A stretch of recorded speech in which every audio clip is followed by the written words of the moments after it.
Hey guys, I hope you're doing well. I just wanted to give you kind of a video introduction and go through the PowerPoint with you and just kind of update you on where we stand in my class as of right now. So let's go ahead and walk through the PowerPoint first. So what we're looking at this week is sentence structure. So I'm going to flip my screen around like I normally do. 1 second. Okay, so for sentence structure, we're going to talk about the basic ones: simple, compound, complex sentence structure. So let's look at simple sentences. You guys already do this. You already know it. This is just a review, okay? Simple sentences are made up of one independent clause. A simple sentence will have a subject and a predicate, which means a main verb and other modifiers that go with the verb. These sentences may have coordinating conjunctions, fanboys, but those fanboys are going to be connecting two words or phrases, but not two simple sentences or two independent clauses. So let's look at the examples. The very intelligent dog ran to the store on Saturday to buy some treats. So the subject is the very intelligent dog. The predicate is ran to the store on Saturday to buy some treats. Even though that's a long sentence, right, it is still a simple sentence because we have one subject, one predicate. Okay, let's look at the second example that has a fanboy or a coordinating conjunction that is just connecting two adjectives in the predicate. Okay, this doesn't make it compound sentence. This just says that it's connecting two adjectives. Okay, so the dress with pink flowers is beautiful and sparkly. So the subject is the dress with pink flowers. The predicate with a coordinating conjunction and two adjectives is beautiful and sparkly. So notice that there is a fanboy, there's a coordinating conjunction, but it's not joining two sentences together. Okay, so this is still a simple sentence. It doesn't matter the length of the sentence. What matters is the amount of clauses that you have.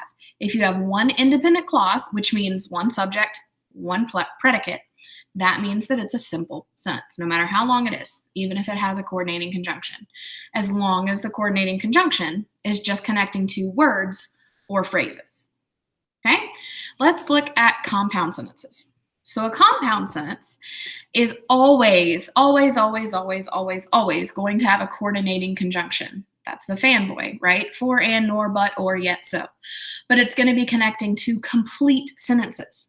Okay, so it's going to be connecting two independent clauses or two simple sentences. Okay, so these sentences will both have a subject and a predicate.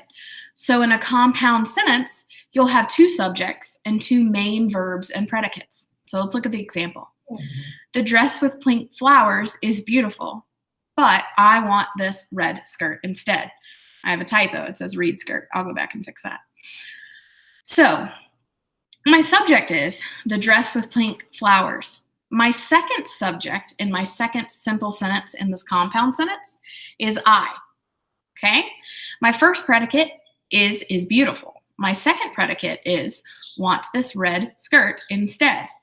I'm connecting them with a comma and a fanboy. Notice that the comma comes before the fanboy. If you're making a compound sentence and you're putting together two independent clauses, two simple sentences, you are always going to have a comma before the fanboy, before the coordinating conjunction. So the sentence structure is always going to look like the compound sentence on the screen now. The dress with pink flowers is beautiful, comma, but, or comma, fanboy, and then your second sentence that you're making to a compound sentence. Okay, let's look at complex sentences. Now, these come with two basic structures, and it's either going to be with the relative pronoun or subordinating conjunction in the middle of the sentence, or with the relative pronoun and the subordinating conjunction at the beginning of the sentence. And that's going to change whether you have a comma in the sentence or not. So let's talk about what a complex sentence is first. A complex sentence has one independent clause, a simple sentence, and one dependent clause. What that means is that it's going to have a verb and a subject.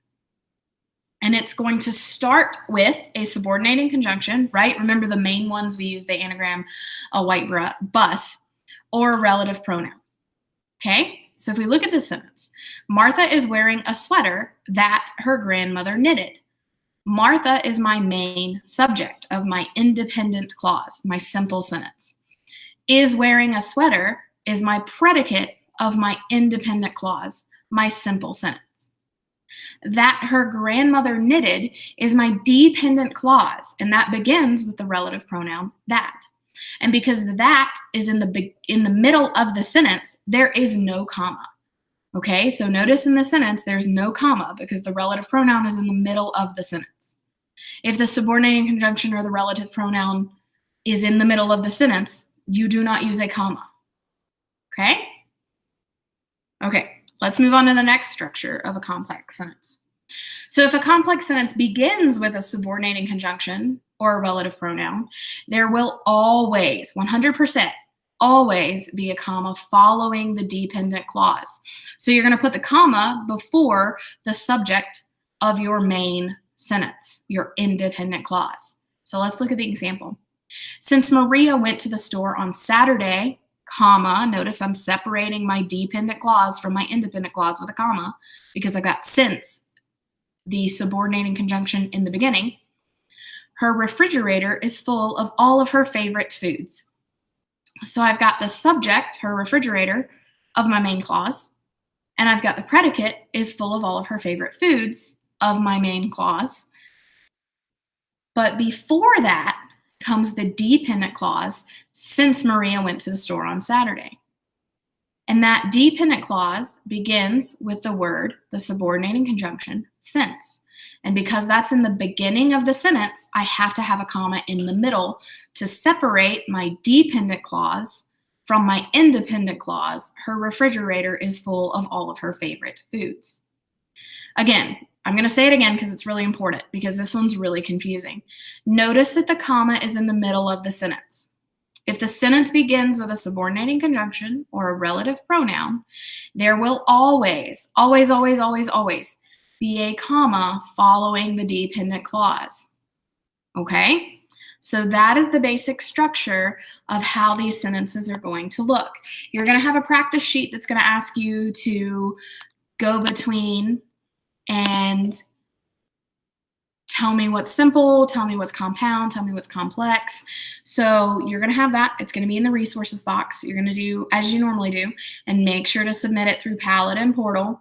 If your Paladin Portal is not cooperating with your Google Drive, remember, download the document to your computer and then upload it to Paladin Portal through your actual computer.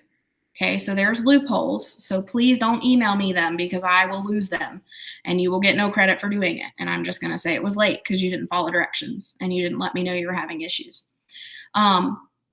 We'll have our normal meeting time from 12:30 to 1. Not many people are getting on, so I'm just assuming that everything's going well and you're doing all the things that you're supposed to be doing. So if that's not the case, I would highly suggest this week that you, if you're having problems, get on. I'm on every day from 12:30 to 1. Okay, and I send out the link every day around 12:30. So if you are having issues, you got to get on that call or you've got to at least email me. You got to give me something. You can't just later after you don't have everything turned in say you had issues. Okay, you guys are awesome. So far, everybody's doing a really good job for the most part. So keep it up. We only got like 2 weeks left, guys. It's crazy. It's coming up really fast. So that is pretty much all I have for you today. If you have any questions, get on the conference call. Teddy is doing really well. We are struggling a little bit with keeping him calm because he's feeling so much better. So just keep praying that he stays calm and he doesn't have any issues from having a little bit more energy. We're doing everything we can. But because of his breeding, he's going to have a lot of energy. So, and it's a really good sign because that means he's feeling good. So we just got to keep him going. You can actually see him behind me. He is laying on the carpet. Teddy! He's chewing a bone right now. Ted! Say hi, Ted. He's busy eating. You know, dogs eat. He likes to eat and play. So yeah, he's doing really good, which is awesome. I hope all of you are doing really well. I miss you. And I hope to see you later.